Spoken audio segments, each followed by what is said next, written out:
قرآن کہتا الا بذکر اللہ تطمئن القلوب، آگاہ ہو جاؤ اللہ کے ذکر سے دلوں کو سکون ملتا ہے۔ یہ میرا رب قرآن میں فرماتا ہے، اللہ کے ذکر سے دلوں کو سکون ملتا ہے۔ عزیزان گرامی وقار، زیادہ دنوں تک اپنے دل کو آوارہ مت رکھو، اپنے جسم کو آوارہ مت رکھو، مسجدوں میں آ جایا کرو۔ جمعہ میں بھی اس وقت تم پہنچتے ہو جب رکعت باندھ رہے ہوتے امام، تھوڑی دیر پہلے آ جایا کرو مسجدوں میں۔ خطبہ عربی میں سنتے ہیں تو دل پر وہ بات لگتی جاتی ہے، اگرچہ تمہیں سمجھ میں نہیں آتی لیکن میل دھلتا جاتا ہے۔ جمعہ میں بھی تاخیر سے آتے ہو اور پھر سلام پھیرنے کے بعد بھاگ جاتے ہو، تھوڑی دیر کھڑے ہو جاؤ، میرے مصطفیٰ کی بارگاہ میں سلام تو پیش کر لو۔ جب کھڑے ہو جاؤ گے سلام کے لیے، یقیناً رسول اللہ تمہیں تمہارے باپ کے نام سے پہچانتے ہیں۔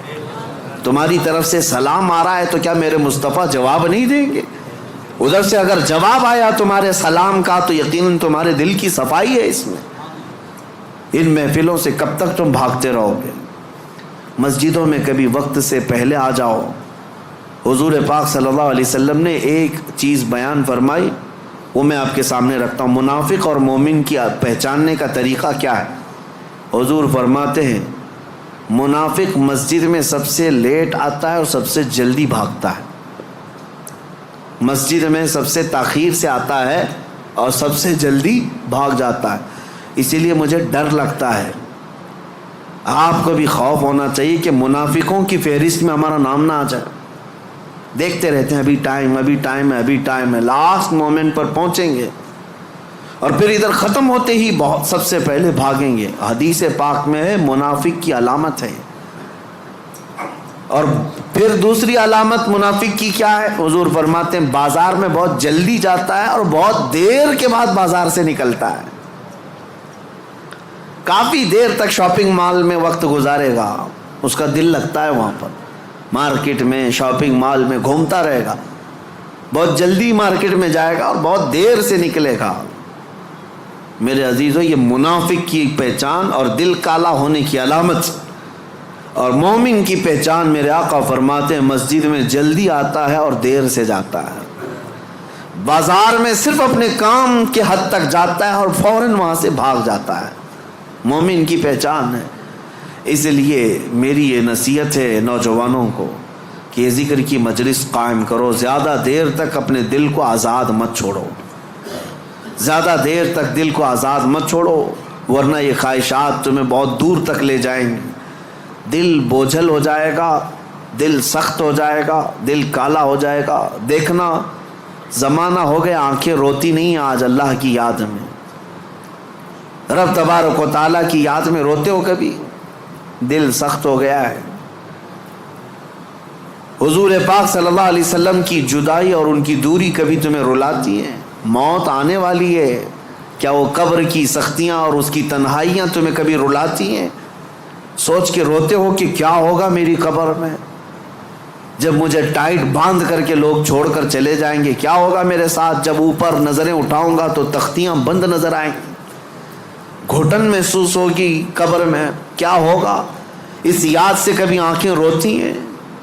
یہ کیوں نہیں رو رہی؟ بہت دن تک تم نے دل کو آزاد چھوڑ دیا، بہت دنوں تک خواہشات کے پیچھے چلتے رہے، گھنٹوں تم موبائل میں بیٹھے رہے، گھنٹوں تم ٹیلی ویژن کے سامنے بیٹھے رہے، گھنٹوں تم میچ میں میدان میں گھومتے رہے، گھنٹوں شاپنگ بھی کرتے رہے، گھنٹوں لوگوں کے ساتھ گپے بھی لگاتے رہے، لیکن اپنے رب کے حضور نہ کبھی بات کرنے کی فرصت ملی، نہ اس سے دعا کرنے کی فرصت ملی۔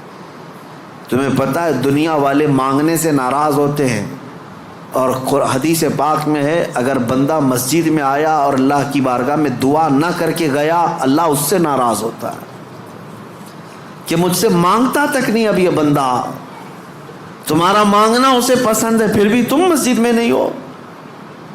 یہ خواہشات ہیں جو تمہیں یہاں سے بھگا کر لے جاتی ہیں، تم گھنٹوں دنیا کے لیے گزار لیتے ہو۔ میرے عزیزوں، بدل لو اس ذکر کی مجلس۔ میں اللہ کی بارگاہ میں یہ دعا گو بھی ہوں کہ آج شاید اس سے قبل بھی یہاں پر ایک بار ذکر کی مجلس ہم سجائے تھے، بہت پہلے میں یہاں آیا تو ہوں، بیان ہوا ہے، ذکر کا مجھے یاد نہیں، اگر نہیں ہوئی تھی تو شاید یہ پہلی مجلس ہے اور اللہ اس کو ہمیشہ قائم فرمائے۔ میں رہوں یا نہ رہوں، ذمہ داروں سے گزارش ہے کہ اس مجلس ذکر کو اس نیت سے قائم رکھو کہ ہزاروں دلوں کے سکون کا ذریعہ ہے، ہزاروں دلوں کے سکون کا ذریعہ ہے۔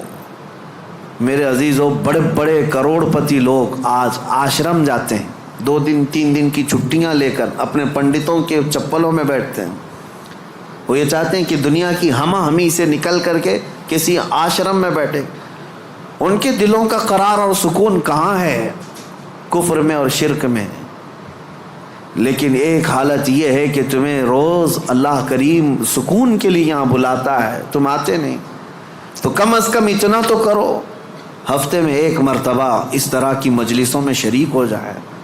دنیا کو ایک طرف رکھیں گے، مصروفیات روز ہیں، کام کاج روز ہیں، رشتہ داروں سے ملنا روز ہے، میٹنگیں چلتی رہیں گی، کبھی ختم نہیں ہوتی، لیکن کبھی تو ایک دن سٹاپ کر کے یہ سوچیں کہ آج میرے رب سے ملاقات کی رات ہے، آج کا یہ ٹائم صرف اور صرف میرے رحمان خدا سے بات کرنے کا وقت ہے۔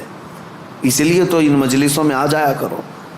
ایک وقت آئے گا کہ جب تمہاری آنکھوں میں نور اور دل میں سرور ضرور داخل ہوگا، اس طرف آپ توجہ ضرور دیں، ورنہ آزاد چھوڑے رہیں گے تو یہ آزاد گھوڑا ہر میدان میں دوڑائے گا، نفس کا گھوڑا ہر میدان میں دوڑائے گا۔ اس کو اتنا آزاد نہ رکھو، اس کو لگام دو اور اس کے لگام کی رسی میرے مصطفیٰ کے قدموں میں ڈال کر رکھو کہ نفس کو اب جہاں جانا ہے۔ اب آپ سوچ سکتے ہیں رسول اللہ جو سید الانبیاء ہیں، سارے نبیوں کے سردار، وہ دعا کرتے تھے، کیا دعا کرتے تھے؟ اللہم لا تکلنی الی نفسی طرفۃ عین، اے اللہ میرے نفس کو میرے حوالے 1 منٹ کے لیے بھی مت دینا، تو اپنی حفاظت میں رکھ۔ رسول اللہ کا کون سا نفس تھا؟ میرے آقا کا کہاں کیسا نفس ہے؟ کیا کبھی آپ نے حدیث میں کسی روایت میں سنا کہ حضور نے نفس کے یا خواہشات کی پیروی کی؟ کبھی نہیں میرے عزیزوں۔ جو پتھر کا تکیہ رکھنے والے، چھال کے بستر پر سونے والے، پیٹ پر پتھر باندھنے والے رسول، کیا کبھی نفس کی غلامی کی؟ نہیں۔ اس کے باوجود اللہ کی بارگاہ میں دعا یہ کرتے تھے، مولا میرے نفس کو میرے حوالے مت کرنا 1 منٹ کے لیے بھی، پلک جھپکنے کے برابر بھی، تو اپنی حفاظت میں رکھ۔ اور ہم جیسوں کو کیا کہنا چاہیے؟ اگر ہم اپنے نفس کی حفاظت اللہ کے حوالے نہ کریں تب تو یہ اتنی تباہی مچائے گا، اتنی تباہی مچائے گا، سوچ بھی نہیں سکتے۔ آؤ آج ذکر کی مجلس ہے، ہم اپنے نفس کو، اپنی خواہشات کو رحمان کے حوالے کرتے ہیں اور عہد کرتے ہیں دل میں کہ مولا میں آج توبہ کے لیے آیا ہوں، توبہ کے لیے آیا ہوں۔ مجھے ایک محفل یاد ہے، ایک بندہ جو کافی دنوں تک کئی الگ الگ قسم کے کاموں میں مصروف تھا، ہماری ذکر کی مجلس شروع ہوئی، ذکر کی مجلس میں آیا، اور ذکر کی مجلس میں جب پہلے ہمارے ہاں بدھ کے دن ذکر ہوتا اور جمعرات کو روزہ رکھتے، اتفاق ایسا ہوا کہ ابھی نیا ذکر میں آ کر توبہ کیا تھا، 2 چند دنوں کے بعد انتقال ہو گیا۔ لیکن اس بات کی خوشی تھی کہ لوگ یہ کہتے کہ زندگی میں اتنی برائیاں، بہت ساری چیزیں ہم نے دیکھی تھی، سوچتے تھے کہ کبھی یہ نہیں سدھرے گا، بہت بے حیا ہو گیا ہے۔ لیکن یہ کس کو معلوم تھا کہ اس کی موت کو ابھی 4 دن بچے ہیں، اس سے پہلے وہ ذکر کی مجلس میں آیا ہے اور توبہ کر کے اب رب تعالیٰ کے حضور جانا چاہتا ہے۔ یہ میرے مولا کا کتنا بڑا احسان ہے، اور ہم میں سے کسی کو نہیں معلوم ہماری زندگی کی آخری شام کب آنے والی ہے، ہم میں سے کسی کو نہیں معلوم کہ کل کا سورج ہمیں دیکھنا بھی ہے یا نہیں ہے۔